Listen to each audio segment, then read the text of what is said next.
students, good morning. I hope you all are safe and happy at home.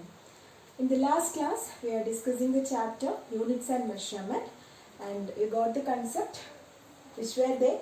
As fundamental and derived quantities and also the system of units, isn't it? So we discussed 4 system of units like FPS, MKS, CGS and finally SI system. You know that. Then we also studied about the fundamental and derived quantities, isn't it? So today we are moving to a new concept, that is dimensional analysis. What is that? Dimensional analysis.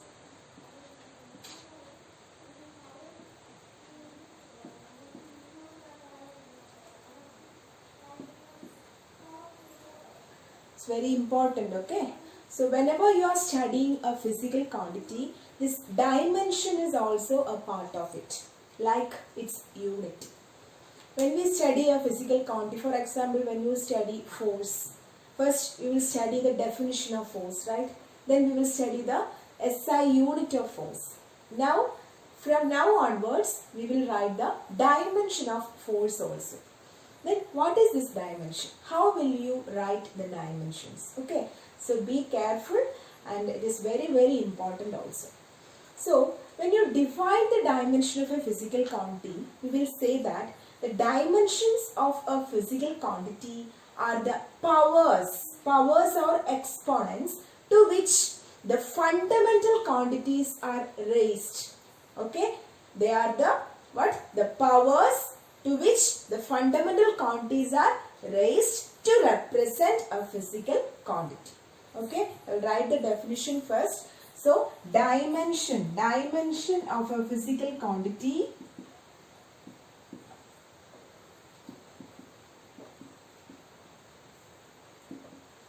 are the powers to which a fundamental quantity, fundamental quantities are also called base quantities. So, fundamental quantities are raised to represent a physical quantity.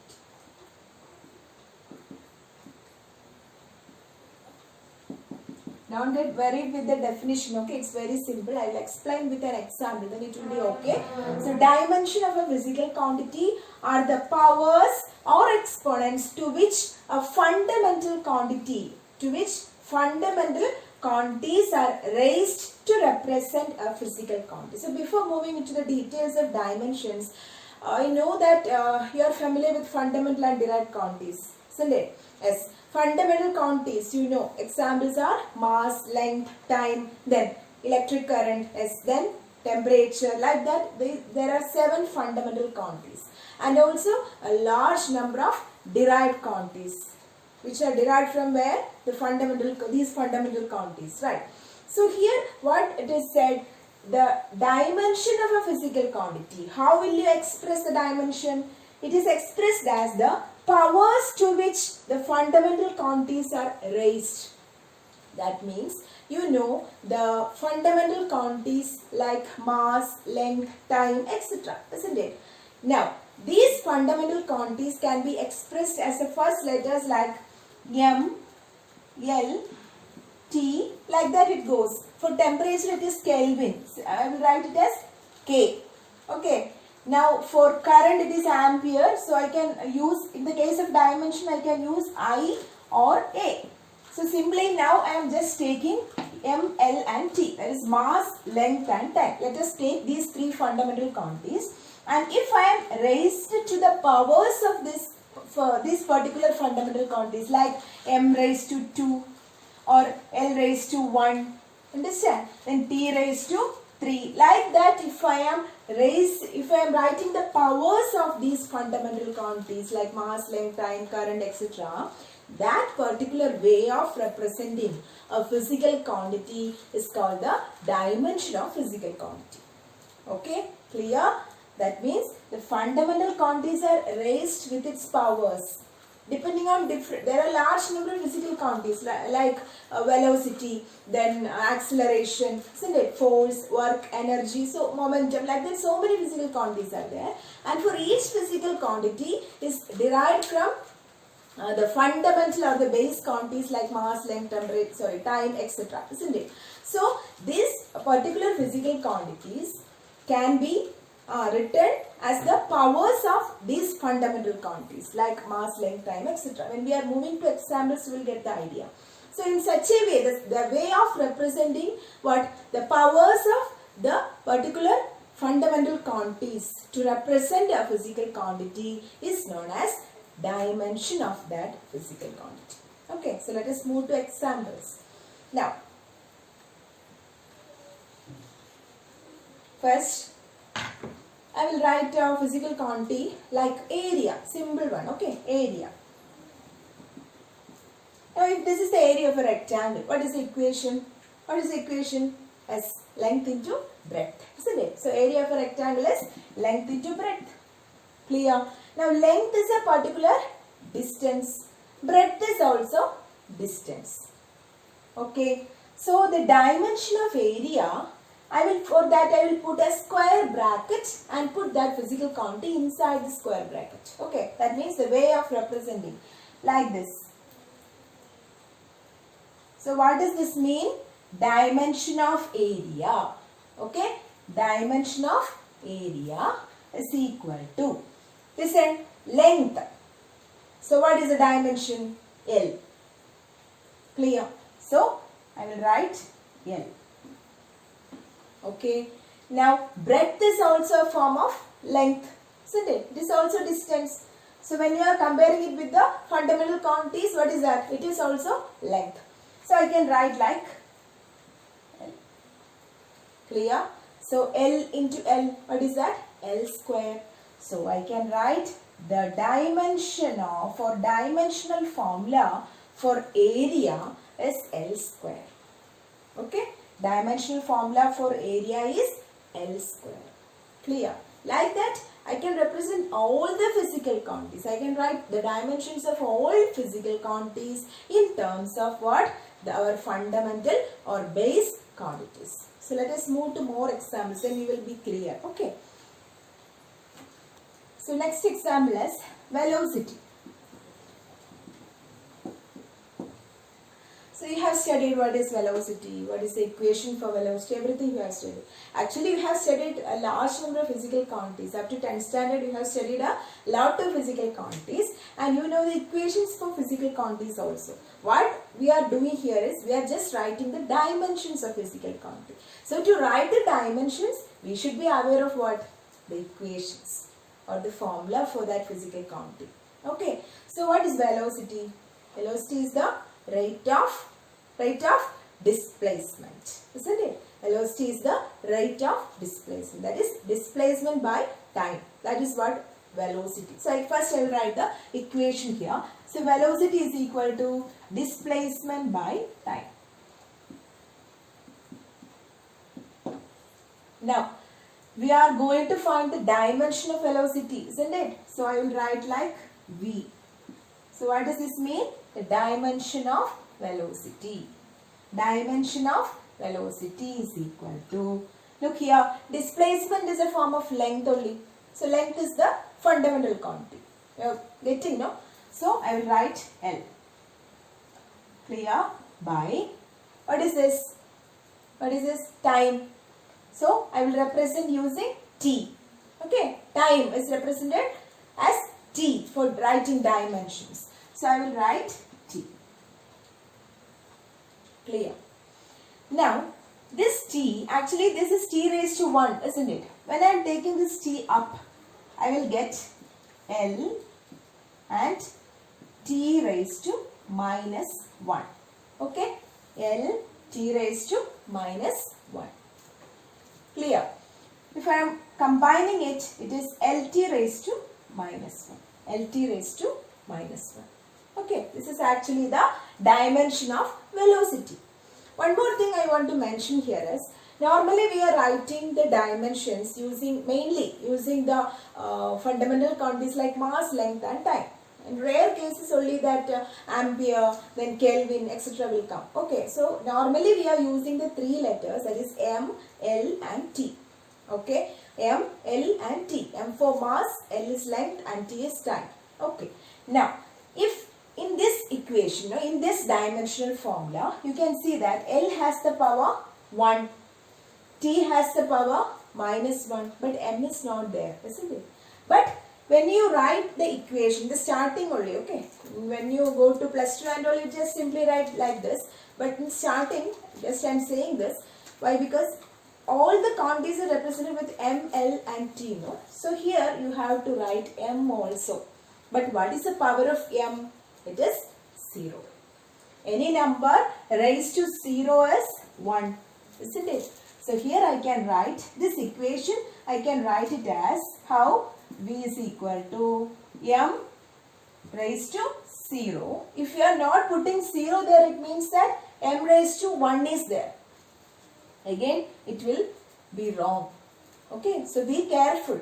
Since there is no power for M, but it is necessary to write M, so I am putting M raised to 0, then L and T raised to -1. Understand? So this is the dimensional equation for velocity, or dimensional formula for velocity. Dimensional equation means in the left side I am writing that particular physical quantity also. Dimensional formula means simply this is the dimensional formula for what? Velocity. Understand? In this way we can write all the physical quantities if you are knowing the equation. So let us move to the next example. Okay, this is clear now. Okay. Now the third example is acceleration. Okay, acceleration. Acceleration. These are all fundamental quantities. These are all basic what? Physical quantities. You have studied acceleration as the rate of change of velocity in your 9th standard.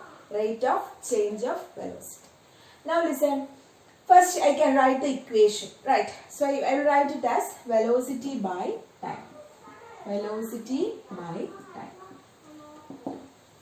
Okay. Now listen, velocity is again displacement by time. So it is displacement by time divided by,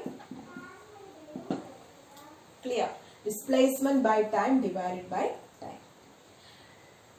When you are moving to the next classes, you will be familiar with some of the physical quantities. For example, you are continuously doing this. That means velocity, then acceleration. These are all basic things and you will get familiar with the dimensions of these things, these physical quantities. So it will be not an issue for you when you are moving to another physical quantity. Now since it is starting, I am writing for velocity. Okay, velocity is displacement by time. Next, in the last example, we just done it for velocity. Anyway, I will do it again. So, what is displacement? What is the dimension? That is L. Okay. So, acceleration. The dimension of acceleration is, how can I write? It is L by T by again T. Clear? Or I can write it as L by T square. L by T square. Clear? So if I am taking this up, how will it change? It is LT raised to -2. LT raised to -2. Simple, no? Yes. Here also, if I want to express in terms of mass, length and time, how will I write? Since there is no term or no exponent for mass, I can write it as M raised to 0, then LT raised to -2. Starting you can write 1 also, okay. After getting familiar with these dimensions, you can change it. Now you can write it as M raised to 0, L raised to 1, T raised to -2. M raised to 0, L raised to 1, T raised to -2. Clear? So we have done the dimensions of area, then velocity, acceleration. Shall we move to next example? Okay. A few more examples. Next is force. Okay, what is the expression for force? According to Newton's second law of motion, we derived the expression for force, that is F is equal to mass into acceleration. Studied, right? F is equal to ma. F is equal to ma. Clear? Now listen. M is the dimension of M is capital M in square brackets. So we are going to find the dimension of force, which is, first we will write M. Clear? Now acceleration, we just found it in the last example. So I am just directly writing here.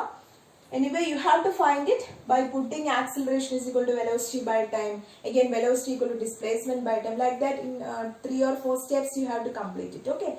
I am just writing it since I calculated in the last example. So for acceleration, the dimension is L t raised to minus 2. Okay. Now by combining, it is m raised to 1, L raised to 1 and t raised to minus 2. Clear? M raised to 1, L raised to 1 and t raised to minus 2. So this is the dimension for what? Dimension for force. Okay. Now we are moving to oleum. Simple. Oleum what? Oleum is length into breadth into height. All are the dimensions of length, isn't it? So I can write L into L into L. The dimension of oleum is equal to L cube. L cube. Here T is absent. Also M is absent. So when I write the general equation, m raised to 0, L cube t raised to 0. Clear? Okay. Now we will move to pressure. What is pressure? Again, you have studied in 9th standard. Pressure is the force acting per unit area. Isn't it? Force acting per unit area. That is force by area. So pressure P is equal to F by A. The problem is you should be aware of what? The equations. Then only you are able to define the dimensions. Okay. So P is equal to F by A. Then P. Dimension of P is dimension of F by dimension of A. Isn't it? What is the dimension of F? Here we have find it. That is M L T raised to minus 2. M raised to 1. L raised to 1. T raised to minus 2. Clear? Divided by, what is the dimension of area? It is first example that we have done today, that is L square. L square. Okay. So it is L square. So just take L square in the numerator. You will get what? L square will come here and it will be L raised to minus 2. L raised to minus 2. Clear? Now after simplification we can write. That is, only m is only 1, no? So m raised to 1. Here L is 1 and minus 2. 1 and minus 2 will give you 1 minus 2 is minus 1. So L raised to minus 1. Max only. Again T raised to minus 2. Understand? M raised to 1. L raised to minus 1, how you got? 1 and minus 2. So L raised to minus 1. Then T raised to minus 2. Okay. Now what is work? Work is force into displacement. So work is equal to force into displacement. Dimension of work, you can write the dimension of force and dimension of displacement.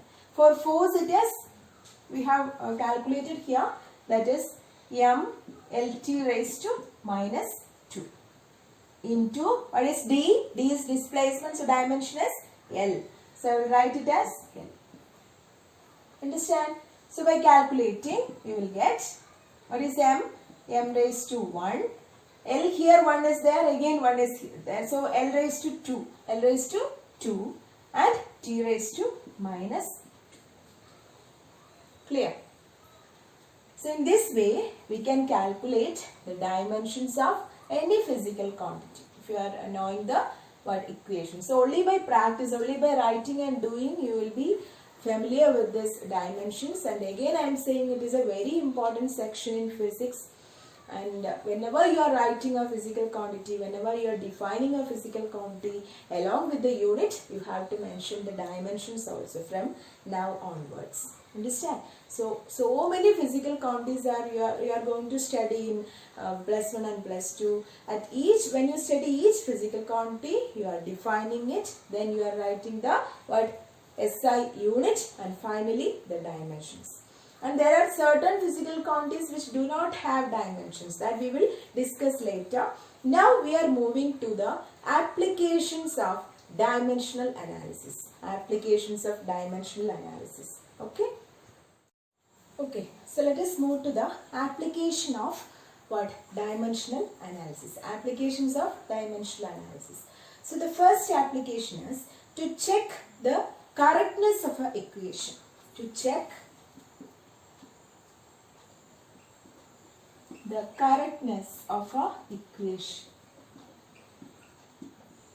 or I can say to check the dimensional consistency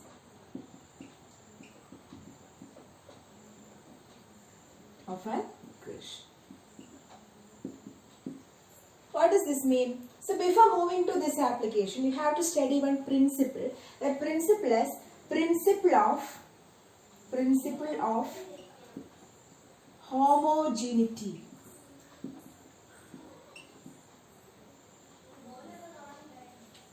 Principle of homogeneity, which means that this principle states that an equation is said to be dimensionally correct. You have studied lots of equations. For example, you have studied in laws of motion. You have studied 3 equations of motion like v equal to u plus at, isn't it? S equal to ut plus half at square. Then v square minus u square equal to 2as. So many equations you have studied in your subject. Now here, according to this principle, it is said that this particular equation is said to be dimensionally correct. That is what we are going to find, whether this equation is dimensionally correct or not. So, an equation is said to be dimensionally correct only when each terms, that means this v has a particular dimension. Now this u has a dimension. This at together has a dimension, isn't it? That means each term on LHS as well as RHS, that is left hand side and right hand side, should be the same. Understand? The dimension of v must be equal to the dimension of u. Again, it should be equal to dimension of at. Understand? Again, dimension of s must be equal to dimension of ut, and it is also equal to dimension of what? Half at square. Clear? So, an equation is said to be dimensionally correct only when the terms on both sides, each term, the dimension of each term on both sides should be the same. That is what the principle of homogeneity says. Okay. Based on this, we are moving to check whether an equation is dimensionally correct or not. You got the concept.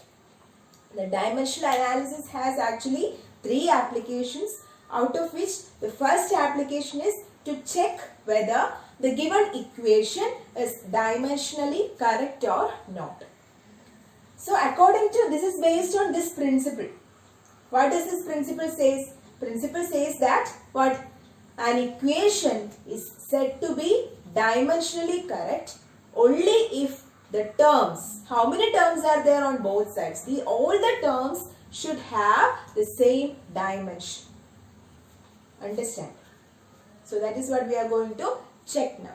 Another thing you have to note here is, in this type of equation, if you are taking s equal to ut plus half at square, then one number is coming, half is coming. You don't need to take that. So just a number. Understand? So just you are taking the physical quantities and finding what? The dimensions. So you have to neglect the number. If any number is present there, you neglect it. You just find the dimensions of the physical quantities only. Okay. So shall we move to the first example? Okay. So first example I am taking as v equal to u plus 8. V equal to u plus 8. So for each term, I have to find the dimension, and if the dimensions are same, then I can say that the equation is dimensionally correct. Understand? So first of all, this is V, right? That is velocity, final velocity. This is initial velocity, acceleration and time. Velocity, these two are velocities. Again, acceleration into time. So first of all, we are finding the dimension of this velocity. Now velocity, you know, it is displacement by time. For displacement it is L, isn't it? For time it is T. So what is the dimension? LT raised to minus 1. Don't worry, because only by practice we will be doing fastly. So no need to worry, you can do it. Okay, by doing more examples you will be able to do it. So LT raised to minus 1. Again, this is also velocity, right? So I can write for this V, I can write it is LT raised to minus 1. Okay. Now for this U, again velocity. So LT raised to minus 1. Okay, now this is acceleration into time. Acceleration into time. Now for acceleration, what is that? Velocity by time. It's the equation, right? For V, again LT raised to minus 1. So I can write LT raised to minus 1 by T. LT raised to minus 1 by T. Clear? So how does this change? This is L T raised to minus 2. So this is a dimension of acceleration. Okay. So I will write L T raised to minus 2 into, again one time is there. So I will put T also. Got it? Now, next step, LT raised to minus 1 is equal to LT raised to minus 1 plus, you just simplify, L raised to 1 is there, but T raised to minus 2 and T raised to plus 1 is there. So minus 2 plus 1 will give you again minus 1. So this equation is LT raised to minus 1. Now look here, each term is same. This is LT raised to minus 1. Again U is LT raised to minus 1. AT is LT raised to minus 1. So what is the result? This equation is dimensionally correct. This equation is dimensionally correct. Okay. So we will move to one more example. Okay. Now second equation is B square minus U square is equal to 2AS. B square minus U square is equal to 2AS. Again, V and U are the velocities. A is acceleration and S is the displacement. So first of all, the dimension of velocity. Now you may be able to say it. What is that? It is LT raised to minus 1. So LT raised to minus 1 the whole square. This one you have to put, okay? Don't forget that. Minus, again, LT raised to minus 1 the whole square. Clear? Is equal to 2, you can neglect. Acceleration, LT raised to minus 2. We just find it, okay? Sorry. So LT raised to minus 2. And then S is there. S is distance or length. Understand? So now look here. LT raised to minus 1 the whole square will give you L square T raised to minus 2. A raised to M the whole raised to N is A raised to M into N. Isn't it? So L, here 1 is there. 1 into 2 will give you L square. So I can write here L square. T raised to minus 1 the whole square will give you T raised to minus 2. T raised to minus 2. So this is the first term. Okay. Now second term is again same only. So L square T raised to minus 2. Clear? Which is equal to L into L is L square and T raised to minus 2. Again look here. Each term is L square T raised to minus 2. So again our result is the equation is dimensionally correct. So this is how we are checking an equation whether it is dimensionally correct or not based on what? The dimensional analysis or using the dimensions. So by using the dimensions we can check the correctness of an equation in terms of dimensions. Okay. So when you do more examples based on this, you will be okay. So we'll move to the second application now. Okay. Now the second application is to derive the correct relationship between physical quantities. That means if you are knowing that a physical quantity depends on certain factors. For example, I am saying the centripetal force. Have you heard this centripetal force? What is that? If a body want to remain in circular motion, it should possess centripetal force. Has studied in 9th standard. In uniform circular motion, you have studied it, uniform motion. Centripetal force means it is the force required for a body to continue in the circular motion. That means if a body is moving in a circular path, okay, there is a body here having a particular mass m and it is moving with a velocity v. No? Suppose this is the center. No? There is a radius here. Clear? So, this particular body has a centripetal force. It is given by a relation mv square by r. So, the centripetal force is given by the relation F is equal to mv square by r.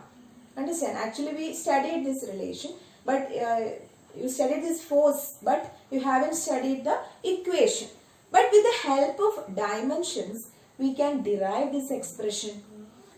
But we want some data. What is that data? It should be given that this force depends on what all factors? The mass of the body, velocity of the body, and the radius. If these factors are given, we can find what? The expression for centripetal force. Okay, shall we do it? So first of all, I will give the question. Okay, so let us look the question. Derive an expression for the centripetal force F acting on a particle of mass m moving with velocity v in a circle of radius r. Okay, so there is a circular path. Now this is the radius. A body is here with mass m. This is moving with a velocity v along this circular path. I already told the expression, that is F is equal to mv square by r. This is the expression we want to derive. Okay. Since it is the first question, I am writing the equation here. Actually, you have to find it with the help of dimensions. It's also very easy. So come with me. Okay. First of all, I don't know the expression. If I don't know the expression, I will write F here is proportional to what all factors? Mass m, velocity v, and radius r. Mass m, velocity v, and radius r. So I will write mass m, okay, velocity v, and radius r. And I don't know the powers to which the dimension of mass, dimension of velocity, and dimension of radius is raised. So let us assume the powers as A, B, C or X, Y, Z. Anything you can use. Here I am using A, B and C. Understand? F is proportional to m raised to A, V raised to B and R raised to C. Why I wrote this? Because in the question it is given that the centripetal force F acting on a particle actually depends upon what all things? The mass m, then the velocity v and the radius r. Clear? So F is proportional to m raised to A, V raised to B and R raised to C. Okay. Now we will move to the dimensions. Before moving, you know this proportionality sign can be changed by multiplying with a constant. Proportionality sign can be changed by multiplying with a constant. So let the constant be k. I don't know if the constant has any value or not. So anyway, F is equal to k into m raised to A, V raised to B and R raised to C. This is clear? F is equal to k into m raised to A, V raised to B and R raised to C. Now we will move to what? the dimensions, for writing the dimensions of each physical quantity. That is force, then here mass, velocity and radius. Force, mass, velocity and radius. Okay. So I will write here.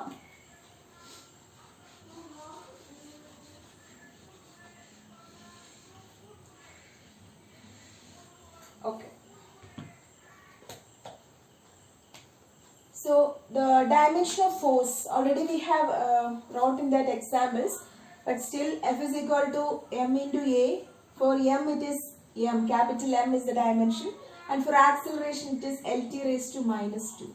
So m LT raised to minus 2 is the dimension of force. So I will write that on the left hand side. So m L T raised to minus 2 is equal to, this is the dimension of force. Now K into dimension of M is what? What is the dimension of M? Capital M. Okay, capital M. So capital M into, I have to write the power also because I don't know the power. Actually I have to find the value of power here. So I will write it as M raised to A. You can write outside also. Okay, M raised to A. Then again for V is what? Velocity. Velocity dimension is LT raised to minus 1. So LT raised to minus 1 raised to B. Okay. And then R is their radius. Radius is distance or length. So I will write it as L raised to C. Clear? Once again, for M it is capital M dimension. Then V LT raised to minus 1, and for R again L. Clear? Now you have to equate the powers of M on both sides, L on both sides, and again T on both sides. Understand? M on both sides, L on both sides, and T on both sides. Before that we have to simplify a little bit here. So one more step I can write it as M LT raised to minus 2 is equal to K into M, only one term, no? So M raised to A. But L, two terms are there. What are the terms? L raised to B and L raised to C is there. L raised to B and L raised to C. That is A raised to M into A raised to N. What is that? A raised to M plus N. Isn't it? A raised to M plus N. So I can write L raised to B plus C. Isn't it? L raised to B and L raised to C. That is L raised to B plus C. Okay. Now T raised to minus 1 into B. What is that? T raised to minus B. Got it? Nothing. Simply equating the powers. But that's what we are going to do. Before that, a simple arrangement. For M, only A is there. So M raised to A. For L, there are B and C. So L raised to B plus C. These all basics we have studied in exponents, right? So A raised to M into A raised to N is A raised to M plus N. And I wrote like L raised to B plus C. Then T raised to minus 1, the whole raised to B is A raised to M, the whole raised to N. That is A raised to M into N. T raised to minus B. This much is clear. Now I am going to equate the terms on both sides, exponents on both sides. First one is for M. Here M is 1. Here M, A. So what is A? From this equation A is equal to 1. A equal to 1. Now for L, here it is 1. But here L is B plus C. So B plus C equal to 1. Okay. Again T raised to minus 2. Here T raised to minus B. So what is that? B is equal to minus B is equal to minus 2 or B is equal to 2. We equated the powers on both sides. Clear? Now listen carefully, okay? So B is 2, no? I will put here 2. So 2 plus C is equal to 1. What is C? C is 1 minus 2 or minus 1. C is minus 1. Now you got all the values. Which are the values? First one is A equal to 1, then B equal to 2 and C equal to minus 1. C equal to minus 1. Okay? A equal to 1, then B equal to what? B equal to 2 and C equal to minus 1. So these are values we got from equating the powers. Now what you are going to do is, you have one equation with you. What is the equation? F is equal to, what is the equation? F is equal to K into M raised to A, V raised to B and R raised to C. This equation you have, right? Now put the values for A, B and C. Look here. K into M raised to, what is A here? 1. 1. V raised to, what is B? 2. Okay. 2. And what is R? Minus 1. So, R is minus 1. Clear?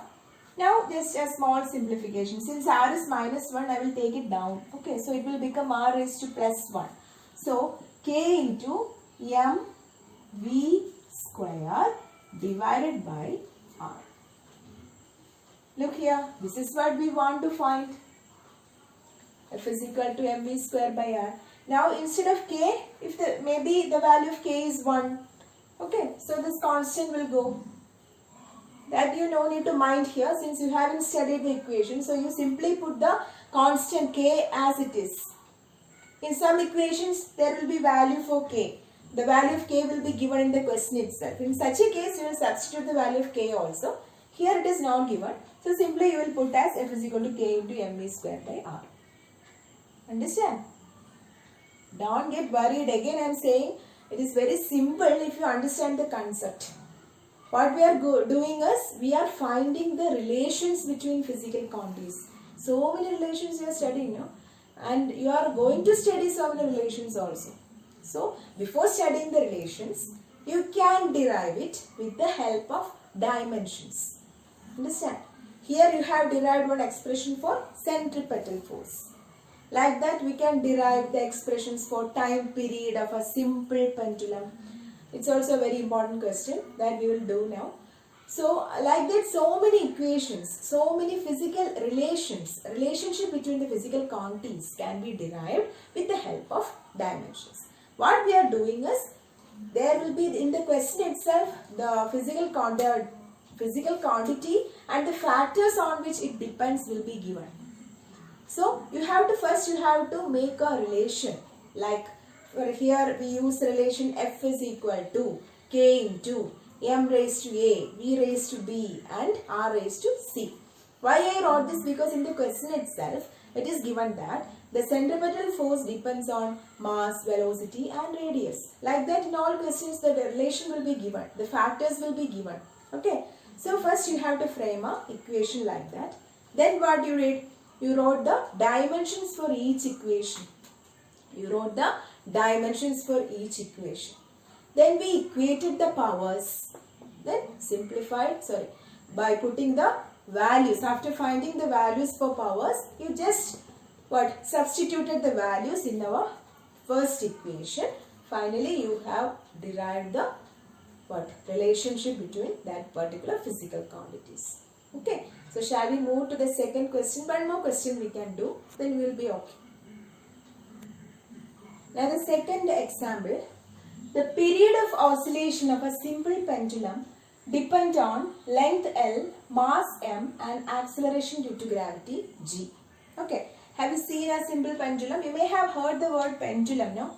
In clock, you have seen pendulum clock. So simple pendulum is actually an arrangement consisting of like this. You have to do it as practical in the laboratory. Anyway, at that time you will be seeing that. But still, this will be like, there will be a stand like this. Now here, one support is there. From here, one string and a small bob is there. Okay, bob. This is a bob tied to a string. What we are doing is, you will oscillate it. Okay, you will make it to move. At that time the bob will move from one end to the other end and then it come back. Okay, and we are measuring the time period or the time taken by this bob to complete one oscillation. If it is starting from this end means this has to come here and then it has to move to the same position. Then it will be considered as one time period. Understand? So the equation for time period you have to calculate. This is the simple pendulum. Okay.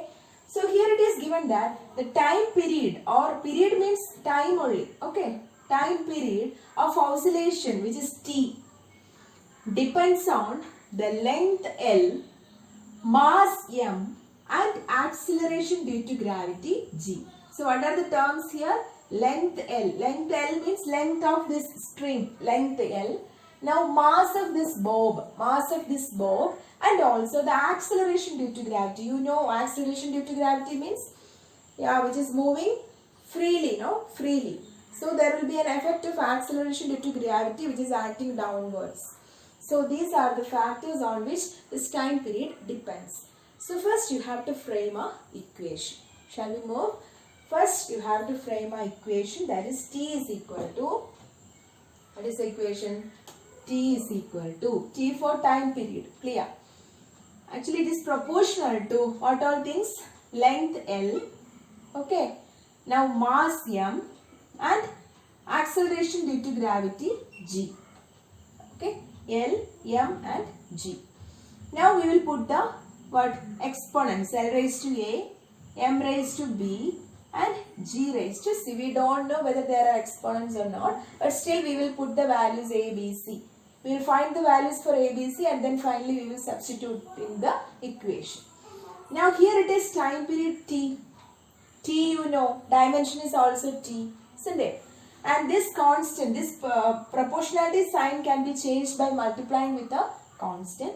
So T is equal to K into, again, L raised to A, M raised to B and G raised to C. For T, I will write the dimension as T. Clear? K is there. L, length only, L. So I will write it as L. L. Okay. Raised to A. M is mass. So capital M is the dimension. So M raised to B. And G is actually acceleration. No? What is the dimension for acceleration? Already you studied. What is that? LT raised to minus 2. LT raised to minus 2. So for G I will write LT raised to minus 2. The whole raised to C. This is clear? This much is clear, no? Now just equate the terms on both sides. Simple only. Look here. Is there any term related to M here? No. No, isn't it? So I can write B as 0. B is equal to 0. Now for L, any term is there? No, isn't it? And also here, L raised to A and L raised to C is there. L raised to A and L raised to C. So if I am again changing the equation, I can write it as K into L raised to what? A plus C, then M raised to B and T raised to minus 2C. Isn't it? T raised to minus 2C. Clear? So just now M is cancelled because B is 0. Again L, A plus C, here L is not there. So A plus C is what? 0. A plus C is 0. Okay. Now T raised to minus 2C and here T is there. T is 1. So here it is minus 2C and here it is 1. So I will write minus 2C equals 1. Okay, now these rest all terms, that is M and L is, exponents of M and L is 0. Why? Because in the LHS no terms are there. Only T is remaining. So for T it is 1 here and it is minus 2C here. So equating I will get 2C, minus 2C equals 1. So what is C from this equation? It is minus 1 by 2. C is minus 1 by 2. Understand? Now put this minus 1 by 2 here. Minus 1 by 2 when you put here, you will get A as A minus 1 by 2 is equal to 0. Okay. What is A? A equal to plus 1 by 2. A equal to plus 1 by 2. So now you got all the values. What are the values? A is plus 1 by 2. A is plus 1 by 2. B is 0. Okay. And C is minus 1 by 2. A is plus 1 by 2. B is 0. And C is minus 1 by 2. Now you can directly substitute here. So how does this equation change? That is T is equal to K into L raised to A. What is A? A is plus half. A is plus half. So L raised to half. Okay. Now M raised to B. B is 0. So M raised to 0. And G raised to C. What is C? Minus half. So G raised to minus half. Clear? So M raised to 0 means what? 1. So T is equal to K, L raised to half and G raised to minus half. Isn't it? Or I can write it as L by G, the whole raised to half. Isn't it? Because both are having. When this go up, it will be G raised to minus half. Actually, what is this? If I am writing A raised to half means what's the meaning? A raised to half means what? As it is square root of A. Square root of A. So A raised to half means square root of A. Like that L raised to half and G raised to half. So I can put it like K into square root of L by G. Okay. Square root of L by G. Clear? So my final equation is T is equal to K into root of L by G. So this is the expression for what? The time period of a simple pendulum. And we cannot find the value of K using the method of dimensions, but we have found it by another methods and the value of K was found as 2 pi. Okay, so this equation will again change to 2 pi into root of L by G. 2 pi into root of L by G. So time period can be expressed as 2 pi into root of L by G. Understand? So this is the way of deriving the relationship between physical quantities like time period, then length and the acceleration due to gravity for a simple pendulum. Okay. So this is actually the application of dimensional analysis. In this application, what we are doing? We are deriving the relationship between physical quantities. That is, first, according to the question, we will frame our equation. We don't know the powers, we don't know the value of exponents. So we are using some variables like A, B, C or X, Y, Z, something like that. We are putting it as powers. Then we are equating the powers. After finding the values for the powers, we will substitute in our first equation and finally we will frame the equation. Okay. So this is actually the second application. Now one more application is there for dimensional analysis that we will check in the next class. And I will give some examples, some homework through WhatsApp today so that you can do it. And if you have any doubt, please contact me. Feel free to contact, okay? You can ask any doubt, no problem. And you have to complete the homework and send it to me. Okay? So have a nice day and thank you.